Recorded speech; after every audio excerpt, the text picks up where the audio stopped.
make sure that the meeting is recorded later. It is streaming live right now as we speak, also on our Facebook page. And as you might have seen, the feature of tonight is really also an app that we have that allows you to network. You can stay in touch with people not only before and during the event, but also after the event. And that's really an important part of why we do this. We want people to come together and help each other and exchange ideas. So please make sure you are on the Eventee app. And I'm going to just drop the link here in the chat again for everyone in case you haven't done that yet. It takes you to the place on your phone where you can download the app. And then in the networking section, you can swipe right or left on people you are interested to be in touch with. I want to briefly talk about what the pillars of the San Antonio Free Market Medical Association are. For those who are new, for those who are joining us for the first time, the Free Market Medical Association cares about price, about value, and about equality.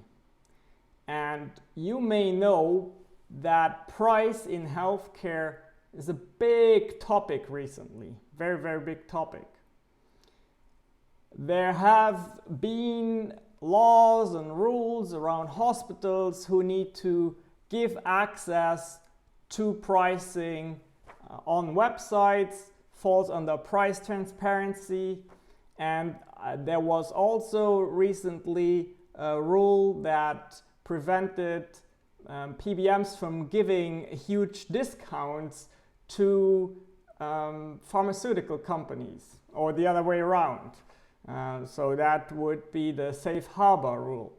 I am a marketing person, I'm not an expert, but I'm just saying this is important evaluations in recent politics. Furthermore, I want to talk about value. Value means that if you go and see a provider, actually the time is taken to really help you. We know that a lot of times doctors are forced to stay within a 15-minute slot, and how nice it is when really 60 minutes or whatever time is needed, multiple conversations, how nice is it when that is possible. Finally, equality. What does that mean? Well, it means that everybody has access to a price and everybody has access to the same services. The Free Market Medical Association is really trying to set up a centralized database known as Shop Health. If you go to shophealth.fmma.org right now, you can search for very specific procedures and you will get a price.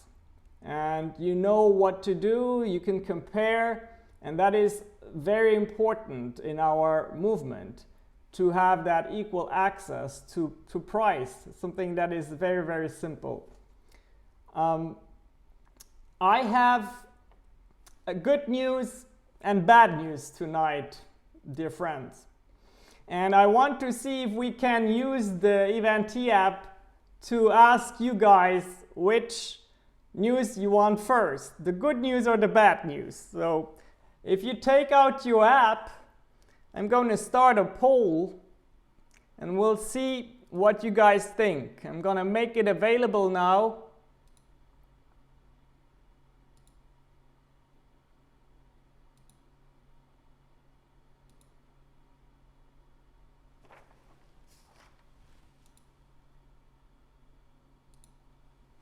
Okay, so if you are in the main event on your app, I'm going to follow along. I'm going to my program section. I'm going to tap the main event, and then I'm going to go to polls, and I will select good or bad news first. Let's see. So far 3 people have voted. 4 people, okay, nice, votes are coming in. It's good to see the technology working here. I'm going to give it a little bit longer. We have 6 votes. Can I have 1 more vote? Yes, there we go. Bad news first. All right, folks. The bad news is that at the very last minute, and I literally mean the very, very last minute, we learned that a tragedy happened to our keynote speaker. You cannot imagine, yesterday, while they were out, his children were alone at home and a fire developed at his house. Luckily, nobody was harmed, but you can imagine that today it was just not feasible. I will tell you though that he had all intentions to make it, but last minute he decided, and I think we all understand, and we are with our hearts and thoughts with David Contorno, that this was not possible. So the San Antonio chapter had to really decide last minute, are we going to cancel this or not? And we decided against canceling, and I will tell you why that is. It's because it has to do with the good news. The good news is that we have a very unique situation right now in this moment, because we have in one room, in one virtual room, all the participants of a market. We have providers, we have employers, we have insurance agents who are very important in this, and we even have representatives of the lawmakers here. So what we intend is to have a conversation after we have shown you some video material that will spark interest, hopefully. And we want to have the difficult conversations, because the reality is that each perspective is unique depending on which group you represent. But the insurance brokers are very, very important in free market principles and in making healthcare affordable, because they understand all the sides very, very well. And it is difficult sometimes for them to make progress because everybody needs to make sure that they have income. David Contorno is an insurance broker that has walked innovative paths, and we were hoping that he would be able to explore and explain those paths to us. But alas, we will watch a video and hopefully have a very, very good conversation tonight. That is again why I'm asking you, use the Eventee app to connect with people so that you can stay connected beyond tonight. I do want to give a shout out to the sponsors of tonight's event. DirectMed Clinic, represented by Dr. Roger Mochigemba, who is one of the leaders here of the San Antonio chapter, has a clinic that has been in existence for almost 3 years now, and he has really built up a practice that specializes on helping small to mid-sized employers. Most of his operations run on that model. Second sponsor of tonight is my company, my team, SHANKX Web Development, that focuses on medical marketing and also on online event creation. And the third sponsor that helped us bring this event app to you, that I believe will be very crucial now and in the future as we move towards hybrid events, is a member of our chapter, and I will read this here off. It's OcuGraft. OcuGraft is a manufacturer out of San Antonio, and it is used to facilitate healing when ocular surface cells have been damaged. Ocugraft and its parent organization Atlas Medical are proud supporters of the FMMA. To learn more about Ocugraft, visit ocugraft.com. I think it's fantastic that even manufacturers are present in our great city and are interested in participating in a market that is free and transparent and that makes pricing available at real rates. At this point, as I promised you, I will show you guys a video that highlights the idea of the FMMA and why a member that is actually present here tonight, Dr. Arthi Thanguru, thought that the FMMA helped her a lot realize how she wants to practice medicine. Then we will show a video that is a recording of David Contorno's message. What I want the members and guests present to do during the showing of these videos is take notes from your perspective. Some of the material you will see might be a little controversial or might rub some people in an interesting way, but that is how we drive change, right? So we will want to have a conversation in how does that pertain to your perspective. And that is why, while we watch this video, I'm asking you take notes so that we can have a productive conversation. I will now switch to the video, and I am very confident that you will enjoy the showing.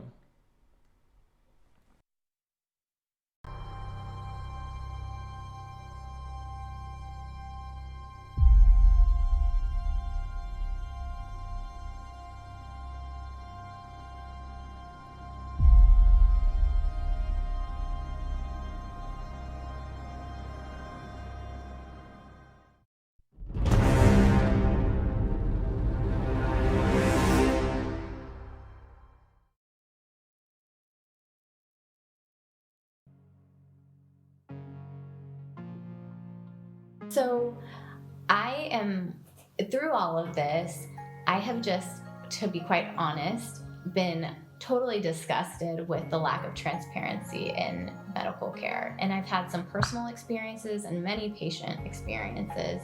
What I mean by lack of transparency is when you go to your doctor's office, you have no idea how much you're going to pay, right? Like, until they've done all the things to you, they've drawn your labs, they've whatever, done a procedure, and then you show up at the front desk, they give you a bill, you pay it. You didn't know what it was going to be before you started all of that. You didn't have the option to say, yes, I want that procedure, no, I don't want that procedure. And then worse, 3 months later, you get another bill from that same visit, and then 6 months later, you get another bill, and then a year later, you get another bill, and it's like, okay, how much did I even spend? And so I have patients who tell me that they were spending $2,000 every 3 to 6 months on blood work. And it's not that expensive, guys. It's not that expensive. The only reason that it is that expensive is because nobody knows what it should cost. My brother is a doctor. I asked him what his health insurance premium was, and he told me half of what his premium actually was. And then his wife later, who's a financial person, was like, that's not your premium. And your premium is twice that because you pay it with every paycheck. And so people are so uneducated about what they're paying for healthcare.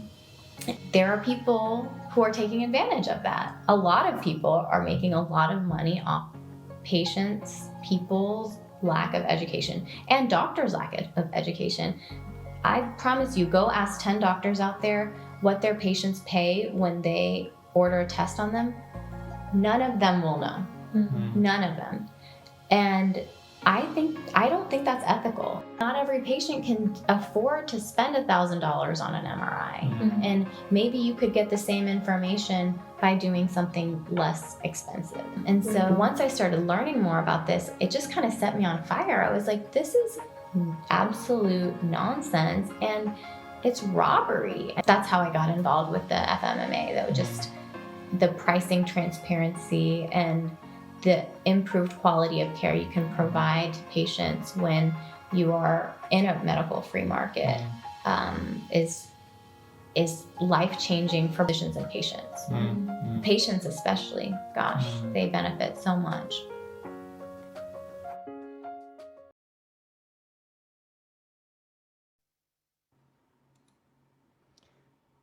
Okay.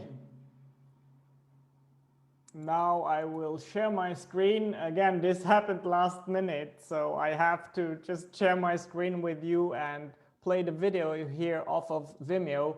But we'll listen to David Contorno and a few very intriguing thoughts. Should the audio not work, make sure that on your cameras you complain.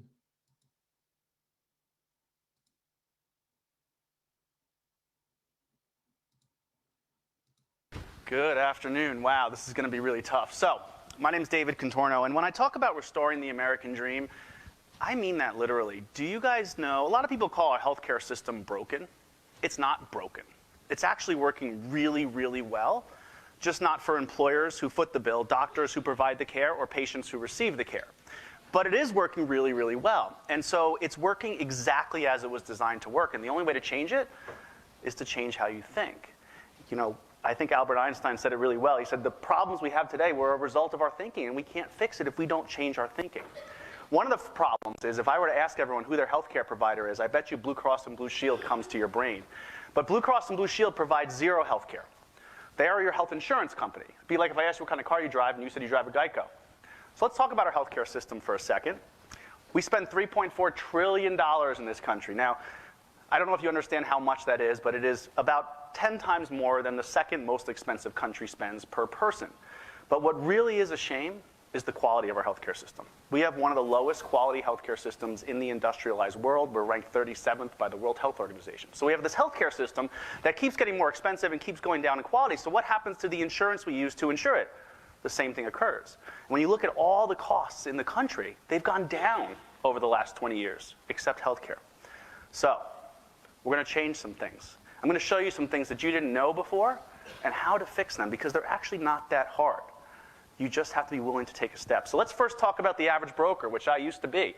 The average broker gets paid a commission. That means as your costs go up, as your employees' costs go up, as your company costs go up, how much the broker makes goes up. And every year they come in with that spreadsheet saying, well, it was 15% and I got it down to 9%. They're getting a 9% raise. Do you guys think that if you went out to buy a car and you accidentally got yourself into a car payment more than you could afford, and the car was low quality, it was breaking down all the time, do you think that switching from Allstate to Geico is going to fix your car payment problem? Well, switching from Blue Cross to United is not going to fix your healthcare problem either. Let's also talk about a network. That's an interesting concept. What else do we buy in this country in which we have a network of providers? Nothing. And everything's on sale in healthcare. Anybody shop at Kohl's? Would you ever buy anything at Kohl's that wasn't on sale? Sounds crazy, right? So everyone buys healthcare on a discount. Well, guys, I drive a really nice car. I will sell it to anybody in here for 99% off as long as I get to choose the starting price. Buying off of a discount is the most absurd way of buying healthcare, and yet that is the #1 way in which we pay for care. Let's talk about insurance companies. A lot of people think insurance companies have incentives to keep costs down. That is absolutely not true. If you follow the medical loss ratio provision of the Affordable Care Act, you'll find that insurance companies actually make more money as underlying healthcare costs go up. Are insurance companies making money? Heck yes, they are. Their stock prices are outperforming the Dow Jones and the S&P many, many times over. So how do we change this? Well, as HR professionals in particular, you need to understand that you're also in the healthcare business. You may not have wanted to be. Maybe your employer didn't think they are. But when your second, third, or fourth biggest spend is healthcare, you're in that business. Warren Buffett called General Motors a health and benefits company with an auto unit attached to it because it spends more on healthcare than it does on steel. Starbucks spends more on healthcare than it does on coffee beans for its coffee. So you are in the healthcare business, and when you start to look at it as a business unit, you can start to look at different solutions. So what are those solutions? Well, there are a bunch of economic principles that are backwards in healthcare. One of them is that cost and quality are inversely related to each other. Because what sits in between cost and quality is frequency. The more frequently a doctor and hospital do a procedure, the better they do it. But you know what we think in our minds? We think the big healthcare systems that have the biggest marketing budgets, they're the ones who must provide the best care. But actually the opposite is true, because hospitals also make more money as quality of care goes down. So what are the foundational components of a properly functioning health plan? Primary care. We have devalued primary care, and I know there's at least one primary care doctor in this room who has bucked the system. We need transparent markets. We need to know what things cost and what the quality is before we consume it. Rosen Hotels is a large hotel operator in Orlando. They own about 5 or 6 properties. They saved $240 million over 10 years. They actually give all their employees free education to them and their immediate family. They have 4% turnover in the hospitality industry. That's unheard of. One of our clients in Madison, Wisconsin, took all their 120 employees to Vail, Colorado with the healthcare dividend that we saved them on their health plan as a team building exercise. So, what does this require? Well, it requires different thinking. Peter Drucker said it best: the greatest danger in times of turbulence is not the turbulence. It's to act with the logic that we used yesterday to get us here. So understand that healthcare and health insurance are separate, and don't be afraid. Thank you.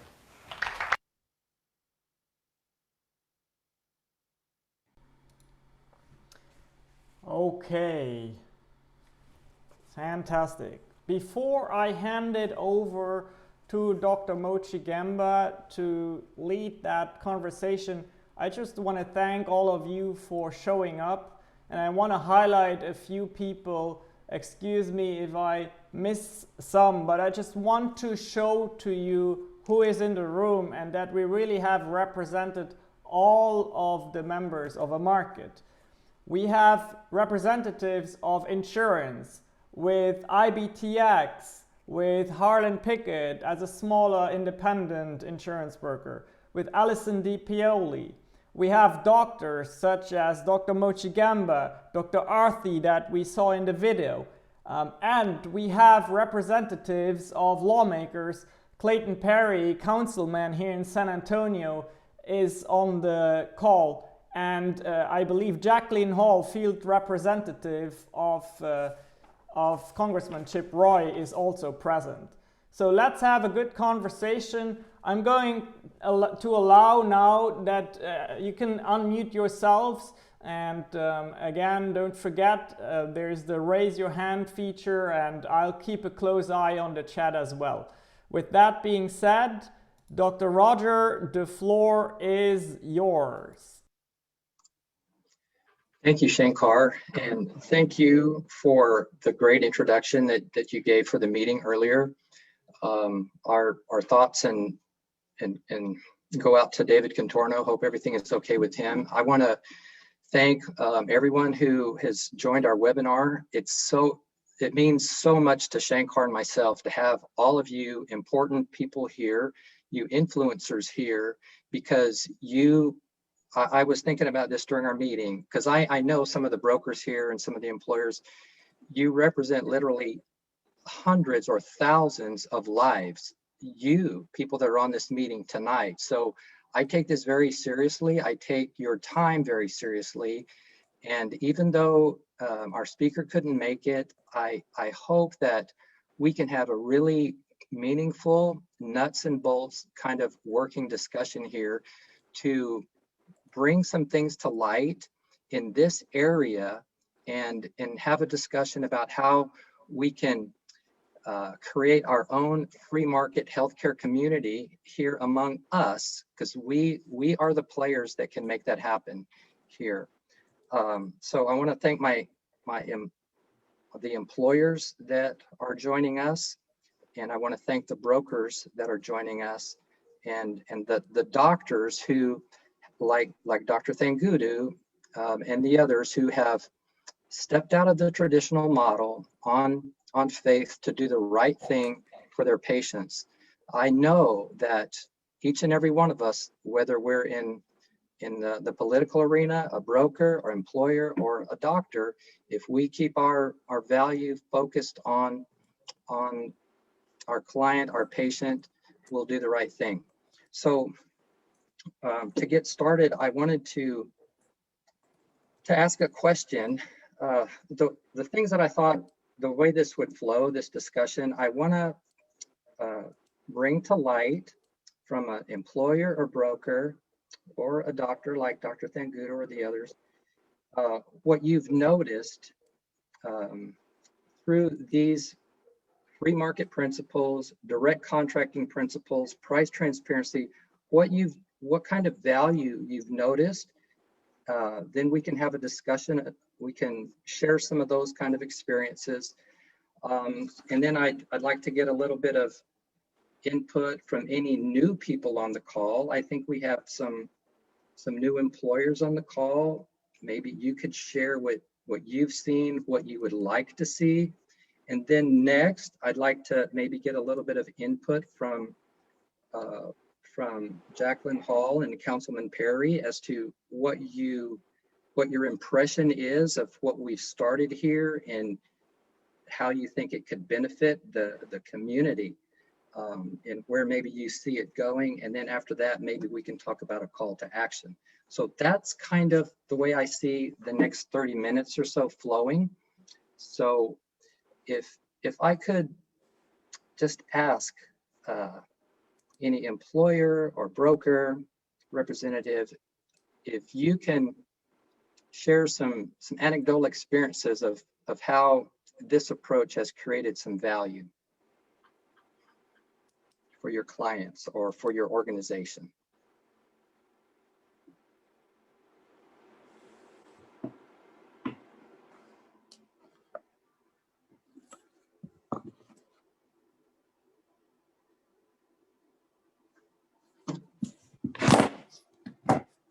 Dr. Roger, this is Deborah, and as you know, my husband and I own a small business, which we joined the DPC model a couple of years ago. I think some of the value or the value that we have seen and appreciate is the fact that, especially during this pandemic time, you've been very instrumental in helping us navigate with our employees and trying to get them back to work, etc. But on top of that, knowing what is it going to cost, and being that we were members, it wasn't too outrageous for us to be able to have a medical director literally helping our little tiny company stay afloat. So thank you so much for that. I can guarantee you that's worth a lot for a small company. Okay, thank you for sharing that, Deb. Any other employers or brokers have some experiences they can share?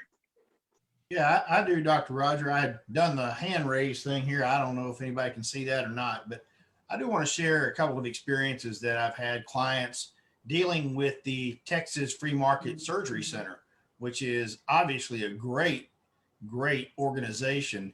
You want to find something that needs to be done, get right on there. You find out exactly what the cost is going to be. And that's what they were able to do. They were able to really know what that price was going to be whenever they went into it. That is one of the things, that the doc was talking about earlier, that just terrifies people. That is one of the main reasons I hear people not going to the doctor or putting stuff off and just not getting it done, is because they're afraid to go. They don't know what the cost is going to be, and they roll the dice and hope that they'll just wake up tomorrow and feel better. And that's a shame. That is a shame that people, even if they can't afford to have health insurance, they're afraid to use that health insurance because they can't afford the health care. It's certainly one of those things that we have just been trained for so long to think that you have to have one without the other. And that is just not the case. Using the model that you use with direct primary care and having a place like Texas Free Market Surgery Center is a wonderful alternative to traditional health insurance. And it's great to see those type options out there that people can know going in what their costs are going to be. And so I applaud y'all, and I applaud definitely Texas Free Market Surgery Center for their model. And I know there's some there in Oklahoma too. And it's just been great because I have had a number of clients that have utilized that. Harlan, thank you for sharing that. If anybody else has any comments or things they want to share, feel free to just unmute yourself and chime in. Well, if you don't mind, I'll share a story from today. I'm a broker or consultant, and was implementing a case and meeting with employees today. And it's a total free market type of arrangement through their self-funded plan and the employer is paying for direct primary care, concierge physician practice for the employees. And really the first one I've done with all of the different components within the plan. And I was interested to see what the reaction of those employees would be, because I'm not telling them they have to change their primary care doctor, but I'm highly suggesting that they do that. Almost universally, they validated what I believe to be true, which is that the primary care system with insurance is a very broken system, and the doctors do not have the ability or they have the skill, they don't have the time to properly care for patients. Every single employee I talked to validated that through their own experience, and were extraordinarily excited to have an option of a direct primary care provider that would take the time to know them, to see them when they were sick, see them when they just wanted to change their life a bit, if they wanted to lose some weight, whatever their circumstances is, they're available to them. It was a really gratifying day, honestly, to hear the employees validate what I already believed to be true and readily accept the solutions that we offered to them. Greg, thank you for sharing that. That's great to hear. Roger, this is Joe Denton with IBTX, and I appreciate the opportunity to get together with the free market, and I'm certainly sad to hear about David's situation. But I've utilized the strategies for about 3 years on multiple groups in terms of the cost containment, and one of the components that has been really well accepted by my employers that have adopted this philosophy is that the surgery centers is basically the bundled pricing with the surgery centers. And I have a lot of data that just reinforces the fact that the bundled pricing, which is basically cash pricing for services, can save the employee they're out of pocket basically on the plans that I have set up. If the employee utilizes one of the preferred surgery centers, their deductible is waived and their out of pocket is waived. So the surgery center performs those surgeries, high quality providers at no cost to the employee. And the employers in my particular clients, they provide $1,000 incentive for the employee if they use one of the preferred surgery centers, because the financial savings is significant. I had an employee that had a heart procedure up in Oklahoma, one of the surgery centers that saved the employer over $100,000, and the employee had a great experience. All their transportation was taken care of for them and a traveling companion, and it was literally zero cost. The employee had the option to use the Aetna PPO network, and they would have had their deductible and their out of pocket. They had that choice, but by calling the member advocate, basically a concierge, and coordinating that care through that member advocate, they literally had that heart surgery for zero out of pocket. And with like I said, it was great providers, great experience, and those are just, again, some of the tools that these high performance health plans incorporate. So it's great to see other people on here that have the same philosophy, and hopefully it will gain some momentum as we move through 2021. Thank you, Dr. Roger.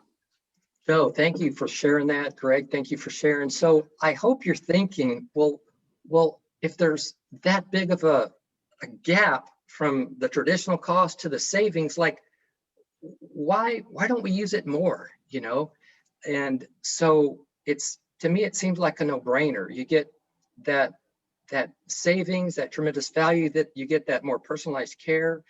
So what can we do to to get the word out, to educate people. You know, SHANKX and my team, we've been trying to figure out what we can do to share this, you know, on a broader spectrum. And so that's why SHANKX and I started the San Antonio chapter of the FMMA, because we wanted to pull together people like Joe and Greg and the other brokers here, because what we find as providers is we're kind of limited in who we can share this model with, whether we have a strictly cash practice or if it's a DPC model.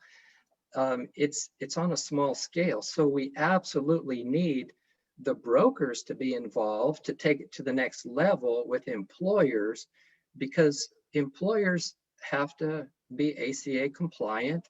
They have a more sophisticated benefit structure. You know, they have the stop losses and the catastrophic plans, the hospitalization, but it can be done, just like Joe attests to. You know, we need everybody. And on this call tonight, we have everybody. We've got the providers, we got the brokers, we have the employers. So as we continue this discussion, please be thinking like what value would this be to my organization if I'm new? If you have been around us for a little bit, what can we do to take it to the next level? Thanks, Joe, for pointing that out, for participating with us. Thank you, Dr. Roger. Yeah.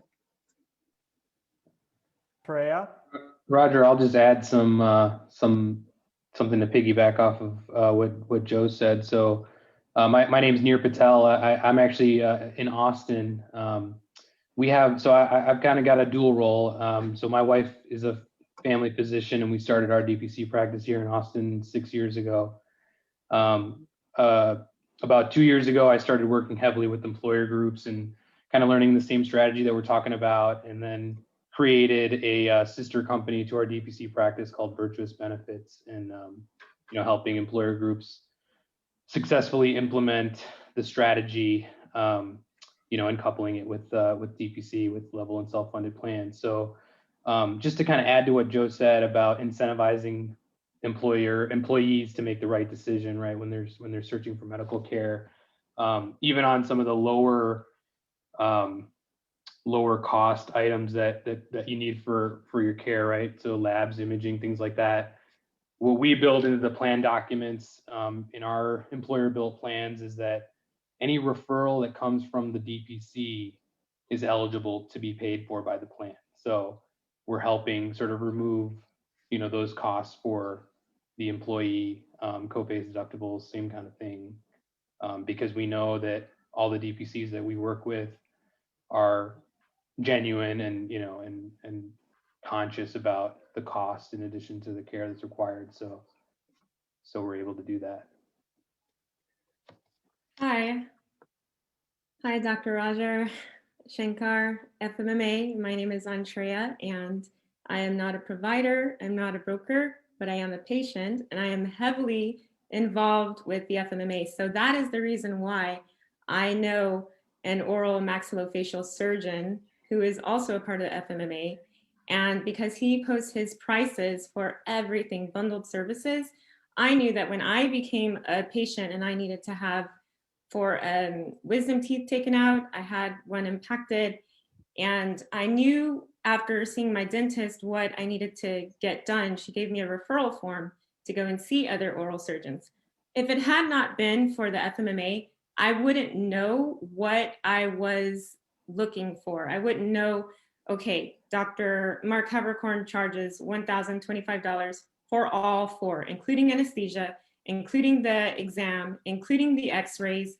And so I use that because he's out of network of my insurance, which, don't get me wrong, I'm very grateful for catastrophic insurance. I had supplemental, so this was a different thing. I have a direct med clinic that takes care of my primary care needs, But for this specific thing, I wanted to know, okay, what exact price would I be paying with my insurance and without my insurance?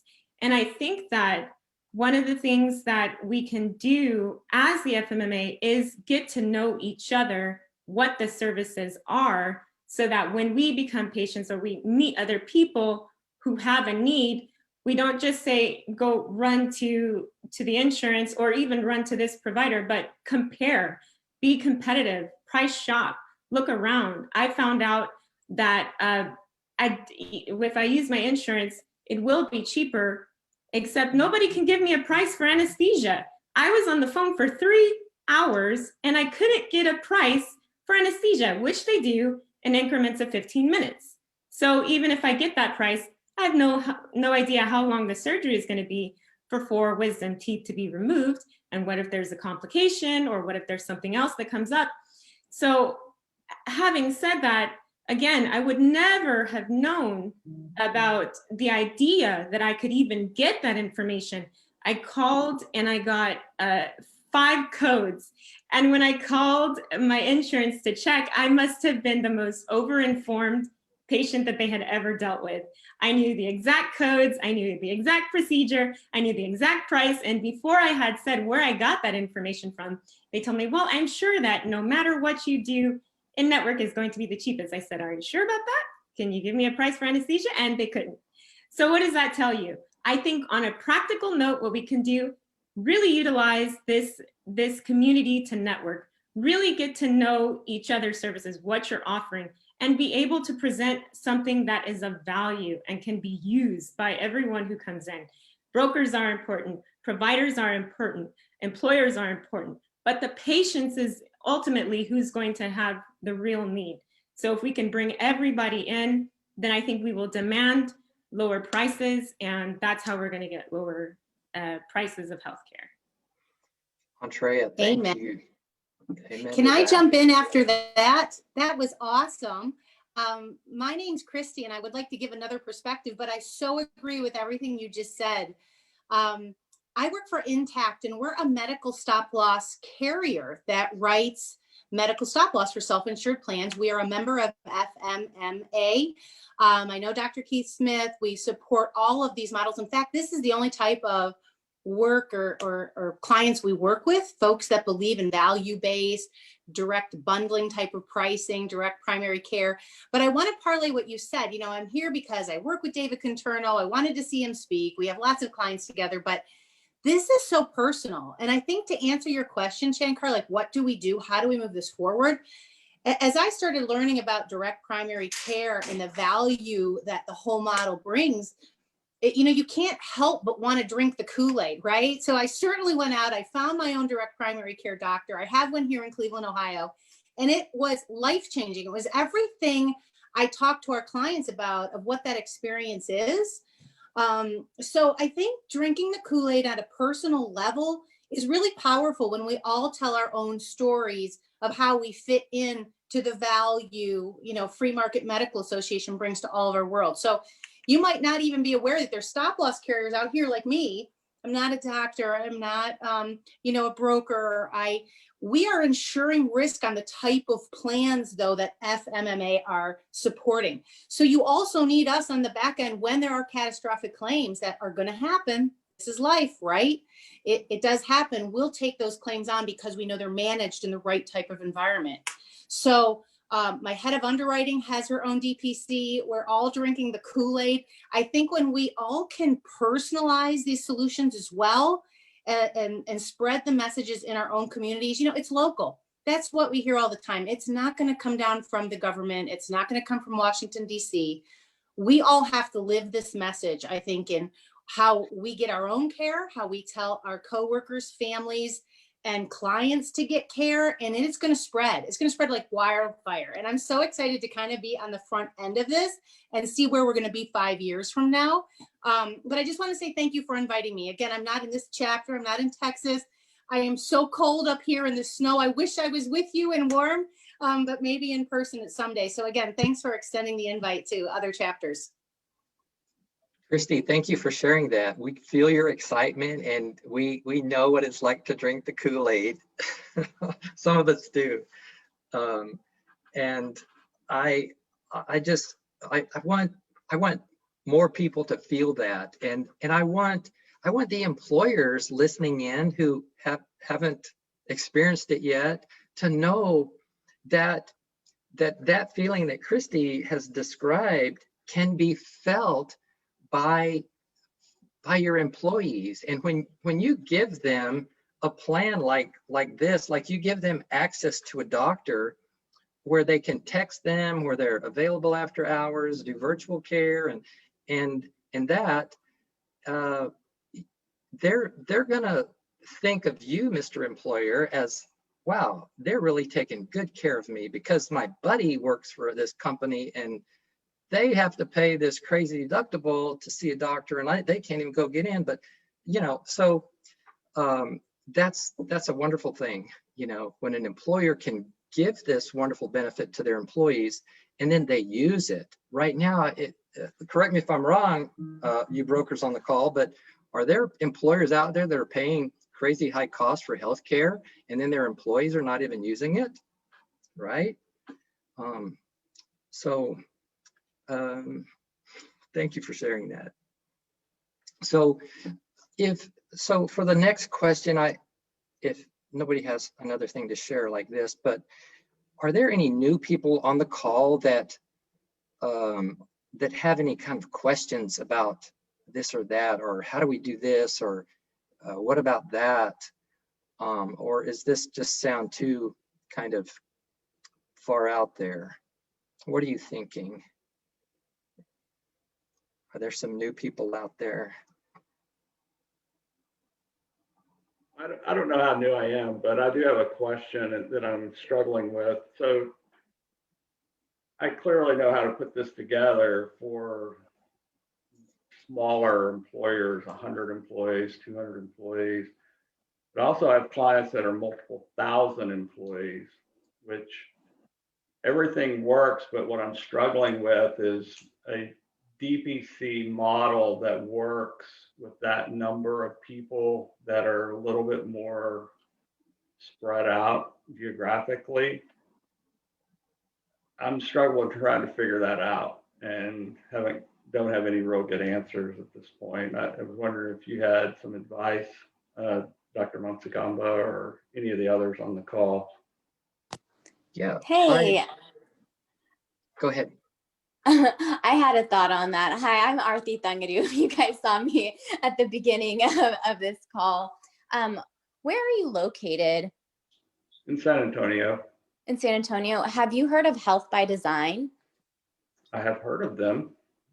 So I'm an endocrinologist. I'm an endocrinologist with them. I do 1 day a week with them for their police officers and firefighters. But they're basically DPC for employers like Valero, New Star, the Retired Police Officers and Firefighters Fund, and they have a couple of other businesses that I can't remember off the top of my head, but they do handle much bigger employer groups because they have multiple doctors that work under them, but they employ essentially a DPC model and much lower volume for the PCPs. Okay, perfect. Thanks for the help. Very good. Very good. I was just going to add to that. So so I help employers kind of do this with employees scattered across the country. And so essentially, because I have that dual role of having a DPC as well as kind of being able to help build the benefits plan together, I'm just able to reach out to the DPCs that are in the States and help them link up the employees that are in their areas with those employees with those DPCs and then make them all part of the plan. So we just did that for an employer here in Austin that's got a couple of employees in Arizona, Nebraska, and Florida, and it worked out very nicely and smoothly. Very good. So there you go, Greg. There's a resource for you. And another organization that does that kind of thing is called MyMD Connect. They're based in East Texas, and they piece together DPCs all over the state and all over the country. And then you might have some docs like me. I'm licensed in 19 states, and I can help there virtually. We can do a lot with virtual care, and then we can also leverage our local DPC docs. DPCfrontier.com is another resource for finding DPC docs all over the country. So those are some thoughts on how to do that. It's doable. So this is a wonderful example of how we can network and get things done together to create greater value for greater number of people. So thanks for asking that good question. Jacqueline Hall, you work with Congressman Chip Roy. What you've been familiar with what we have been doing for a little while now, and there's been legislation on price transparency. I don't mean to put you on the spot, but if you have anything to share on the value of this and how transparency impacts lawmakers or your organization, your constituents, or what you would like to see something like the FMMA develop into or help to create as far as transparency, maybe you could share that, or maybe suggest some resources, or maybe through the congressman that we could explore to develop this further and spread the value. You have anything that you'd like to comment on along those lines? Yeah, I appreciate y'all doing this, and everyone being on the call. It's really cool to see folks from out of state that are excited about this too, and other chapters. And yeah, I would say one of the top reasons Congressman Roy ran for office in the beginning was the whole issue with healthcare cost and the lack of transparency. Basically, everything we've been discussing so far. And I know with the new Congress, we're going into the 117th Congress. He's going to be refiling some of the legislation that he's done on insurance in terms of health savings accounts and kind of some alternatives in that respect, which I don't think that's really been brought up yet, but that's kind of the approach he's been taking so far. And I know a few of your members are helping advise the congressman on policies, and so we'd love to continue that conversation on what some alternatives would be, especially since he's considering legislation to file in this new Congress.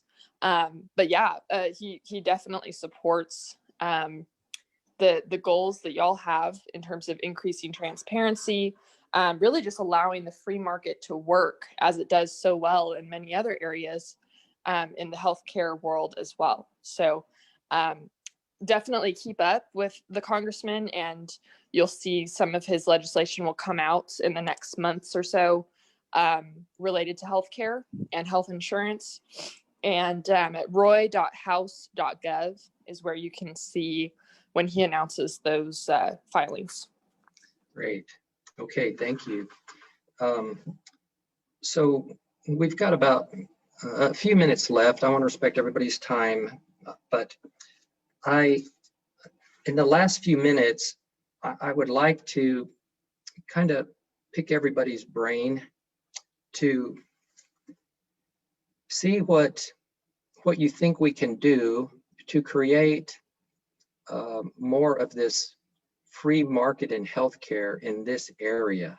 So we've got brokers that represent thousands of lives. We've got doctors who are breaking the ice and providing a great example of the value that we can provide. And then we've got some employers here that have had great experiences. So how can you help us? How can we all work together to take this to the next level? We are all ears. Yeah, Dr. Roger, I certainly have an idea. That is, I think this is all complicated by design, because the fact that it is complicated helps a very few make a lot of money. You and I and my company in particular have really given themselves a mission to break this complexity down into words that laymen understand. And I think that is very, very important to keep doing that, so that everybody who is part of the free market, employers, providers, sellers, buyers, understand a few things that are made excessively complicated and how they can navigate it to work together to make healthcare more affordable.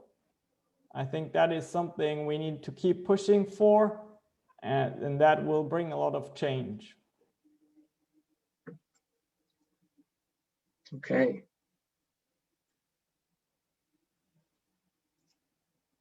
And I think that one of the areas that is really important is the community themselves, for them to be able to understand. They're not used to this, and they're not used to shopping around. Even now, if they were to shop around, if they knew how to do that, they would find, even though, like, for example, prescriptions, that's a big deal for any layperson. And trying to use GoodRx or other coupon type of discounts, or using their card from their insurance companies. I know that when I had insurance, I didn't even use my insurance because it was more expensive for me to use that than to use coupons. But I had to do a little bit of work, and I had to research it, and I think that our community really doesn't understand that even now they can do, because except for maybe the hospitals, are not so versed or willing to do, negotiate, although they will negotiate up front, but it's hard to understand what is feasible, or what is a fair price for a hip surgery. Try to ask that for a worker that works in a warehouse or something. They're not going to know, is that expensive or not? Type of thing. So I don't know if some part of what we can do is also educate people, because a lot of the pharmacies, the medical equipment companies, home health, they will, and even imaging, they will work with you. They will get better pricing, but I'm not sure people realize that they will do that.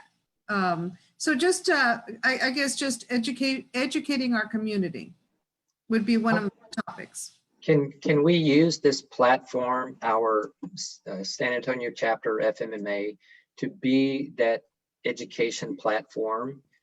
Can we create this community of ourselves, the providers and the brokers, to post those stories that are educational, and post those prices, and point people to this, and share these success stories among ourselves that will educate the people? Is that what you're saying, Deb? Yes. Okay, so I feel like it's so interesting. Like, we look at the numbers and it's so obvious, right? Like, okay, this X is cheaper than Y, but for some reason in the community, people still want to use your insurance, right? Like, I haven't accepted insurance for a year and a half, and I still get people calling and they're like, why don't you accept insurance? And we tell them reasons X, Y, and Z. And sometimes patients get mad. And I'm like, well, I don't really feel bad about it anymore, but I'm like, well, I'm doing it so I can save you money. What, and so for some reason, I think it's more than just education that we need. We need something else. I don't know what that X factor is, but there's something else that we need, because our community, even my parents, it's taken them a long time to come around, and I've been beating them over the head with this for like 3 years, and so Yeah, I don't know what that is, but the insurance system is so ingrained in all of us that I think we have like a bigger barrier than just educating people. Can I speak to that as a patient and tell you what I think, Doctor? Yes, please. So I think relationship is absolutely fundamental and a key component of driving curiosity. And you're right, it's not just the education, because you could know that something's cheaper, but or not. I'm not sure. What I do know is that there's also got to be quality there. And how can you know that unless you have a relationship or you know about the provider, and not just reviews, but one of the reasons why I feel comfortable going with River City OMS is because I know that a dental oral surgeon takes really good care of his patients. And insurance is a factor, you know, but I think really knowing about the different services and pulling lay people in, keeping them in the loop is really not to be missed. I think that's a really big opportunity to get them as allies, associations, and looking at every part of the pie, you know, brokers, employers, and providers, and again, these patients who are really the ones who are going to be served. If I didn't know him personally, the referral wouldn't have made sense going from dentist to surgeon. That's, again, you know, I'm not a doctor, but I know that helped me quite a bit. Yeah, you know, actually, I really agree with that, because I think that the price model, like the price comparison just doesn't work. But when you're selling value, people are willing to pay more for value. So even if they're not paying more, they think they're paying more. So I think us focusing on the value part is much a much better sales point, but also it values us, right? Like I think I'm a really thorough endocrinologist because of the way I am, but also the way my practice is set up. And I think I deliver and offer a good service. I don't necessarily want somebody to be choosing me just because I'm cheap, right? And so I think that if we can say, yes. so I think if we can say, hey, this is a better value, more than just it's less expensive, even though we know that, you know, our labs are like 1/10 the cost of what patients would pay, and they save enough with labs that it covers our entire year's membership fee. Like, we can know that, but that's not necessarily what's gonna get them on board. Excellent. And I also just kind of help patients understand, you know, I pull the curtains back a little bit on kind of how the health insurance system works with the BUCAs. And for those of you that don't know that acronym, it's Blue Cross, United, Cigna, and Humana. So, you know, I just help them understand that the BUCAs have designed and built their plans solely to maximize their own profits. And the reason why I believe that they've brainwashed everybody in this country to think that we need to file health insurance claim for every single thing we do for our health is so that they can collect all of the claims data to be able to maximize their renewal rate to the highest they possibly can, because they have to have supporting claims to be able to do that. Good point. I also think everyone on this call has, there's an element of entrepreneurialism in all of us, is that we see there's a better way to do this. And I think there's a lot of people that it's met with skepticism. It sounds too good to be true. You know, and really when you provide them the data, or they actually see that it does work, and these are quality providers, there are some tools that some groups, you know, can implement for their employees that provide the data in terms of quality metrics and also the pricing. You know, and David touched on a little bit, but it's like inverse. Just because someone's the cheapest doesn't mean they're not providing good care. So I think part of that is education, but you know, it's also forward-thinking employers that are going to adopt this. It's not for everyone.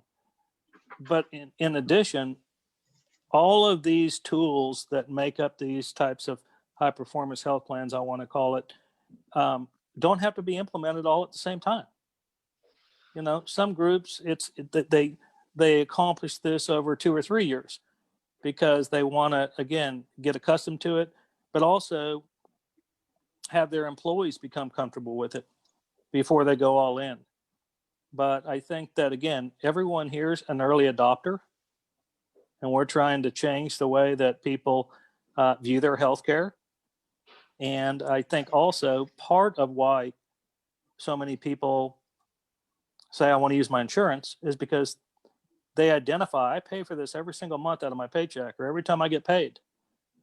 And I've got to be paying for something. Yep. So I want to use this. Because to me, you know, if it's costing me money, I want to take advantage of it.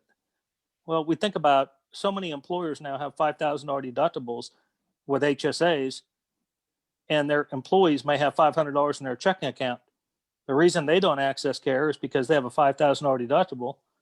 People have already said it. They don't know what it's going to cost, so they just defer care or don't get it at all because of the unknown. So, I mean, again, it's extremely complex, but I think, you know, it's a matter of implementing these strategies and also bringing that deductible down to a manageable level, but educating the employees on how to access care, make the right healthcare decisions, and make them better consumers. And ultimately, that's what drives the cost down over time. Excellent. Very well said, Joe. I just want to emphasize again, we have so many smart, knowledgeable people on this call that we can make things happen. We've got the providers that are breaking the ice and providing the value, developing the relationships, and getting great outcomes. And then we've got the forward-thinking folks that are on the broker insurance side. You know how it works in the back end, and you so much can complement the providers here. So, you know, kind of on a small scale, I see each one of us as a provider doing the best we can in the room with our patients, in our practice, and then we show that example around us. We showcase that through the FMMA, through the good work of folks like SHANKX and Andrea. We network together with each other so we can cover more ground. You know, a rising tide raises all ships, and then we get the brokers involved with us and networking with us, and able then to provide value that covers more ground. You know, like we mentioned, not just in our own little area, but how we can network across the state and intrastate, and how we can leverage virtual care and our technology. And so then we have the political influencers that are learning what we're doing. So